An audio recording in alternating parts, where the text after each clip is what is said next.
What's going on, Bird Gang, Eagles Nation, Fly Eagles Fly on the road to victory? It's your boy, D-Biggie86, coming at you with another video. I want to talk about the media right now. Of course, you know, Carson Wentz he's taking a lot of heat for yesterday. Well, not even just yesterday, for the game against the Patriots and just the season altogether. You know, everyone still keeps saying Wentz isn't a leader, blase, and it's Wentz's fault that we're in the position we are in. And I'm gonna have to disagree. Yes, Carson Wentz looked horrible. I mean, horrible yesterday. But we have to remember what he's working with. And I said in my last video, you know, I don't want to hear the excuses of injured players and not having wide receivers and stuff like that. But after calming down after the game on Sunday and actually taking the time to watch the game again, and credit to Dan Orlovsky, I think that's how you say it. He broke down some of the plays that really looked like Wentz's fault, but really it was the receiver's fault, inexperience. And you know, a lot of us fans on here haven't played football before. We don't know what it entails. The quarterback position, I'm talking about, you know, we don't know what that entails. We don't see what Carson Wentz sees on the field. We see everything, but we don't see literally the littlest things that Carson Wentz sees, we don't see. Like I want to say it was the play that was 4th and 2 to Arcega-Whiteside. Just a little thing we didn't see, just the littlest thing that we didn't see that Carson Wentz sees, and we all wanted to chop his head off for that. You know, 4th and 2, JJ Arcega-Whiteside, I think, was doing a little slant route, and he stopped where he was supposed to stop, then took one hop. And then, of course, Carson Wentz is throwing where he stopped, but then he does the one hop. Again, it's the little things that we don't see that Carson Wentz sees, but he still gets the blame for it. No, he did not play well. You know, there's no excuse for the two fumbles and the 2 interceptions. You know, he's got to work on that. There's no excuse for not using your check down. There's no excuse for overthrowing your guys. Excuse me, but again, you know, he's relying on these wide receivers to be in a spot that you know, they're really not in. One, I believe it was like 3rd and 5. Greg Ward was supposed to do like a 6-yard route or something like that. And, you know, of course, Carson Wentz gets the ball out like he's supposed to, but then Greg Ward's not looking at him. He goes up more than he's supposed to, and then by the time the ball gets to him, he's not there. You know, the ball's on the ground. So again, it's the little things that we don't see that Carson Wentz sees, but again, he gets the blame for it. So, you know, it's not just on Carson Wentz. The last couple games, yes, he's played horribly. You know, we can't, I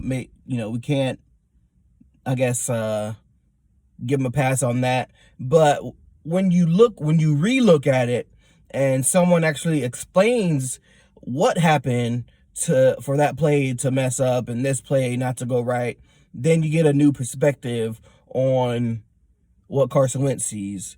So it's good that Dan Orlovsky explained those 3 plays. Yes, it didn't, you know, it doesn't I'm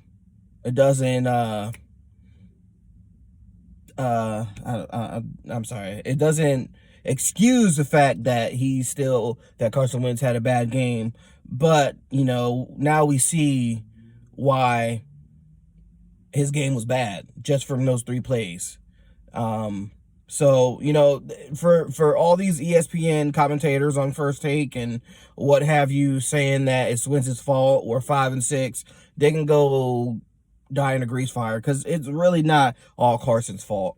It's really these receivers, these inexperienced receivers not doing a job. Even with Aguilar and them in, it's the receivers dropping passes. Carson Wentz really can't help that. He can't help that at all. So, again, thank you, Dan Orlovsky, for showing us that. And, you know, we can only go up from here. You know, with every setback, there is definitely a comeback. And I feel like we can come back. You know, we can make a comeback. You know, we have an easy schedule. Seems easy. It seems easy. I'm not underestimating our next few opponents, because anything can happen on any given Sunday or Monday or Thursday. But I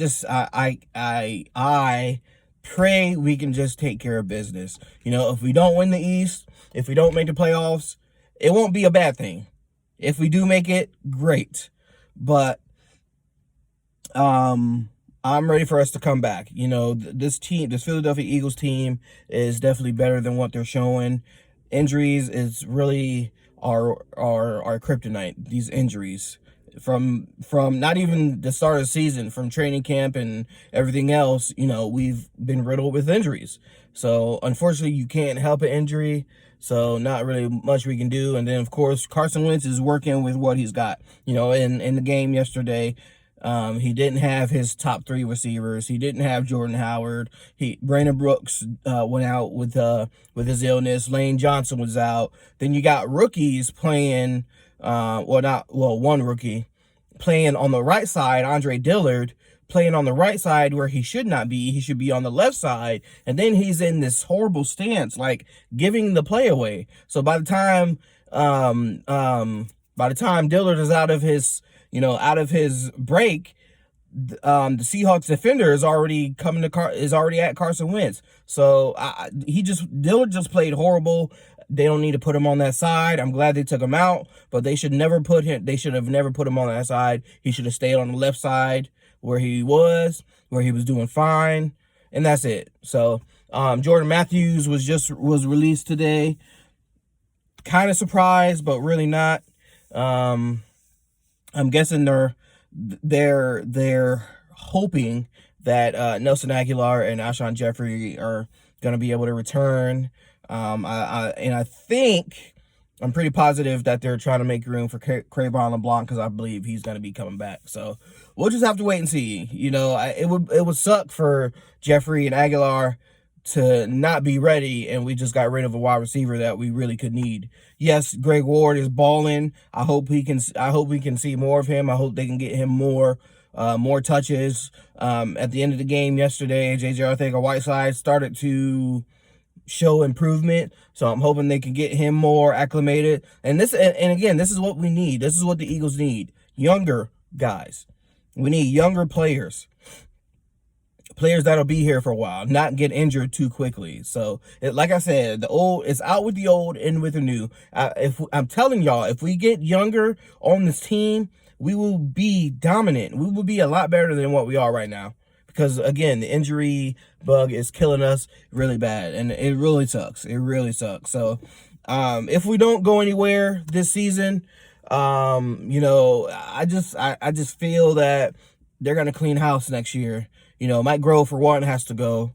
The quarterbacks coach got to go. Wide receivers coach has got to go. So, we'll just see. We'll just see. So, just on to Miami. You know, it seems like it's going to be easy win, but again, we never know. So, but that's it for me, y'all. I'm out of here. Make sure y'all go ahead and hit that like button. Go ahead and comment on this thing if you like, and go ahead and sub me up. And don't just hit that subscribe button. Hit that bell so you get notification of whenever I upload a video. But that is my time. Fly, Eagles, fly. Bleed green, run or lose. Always make somebody smile. I'm out of here.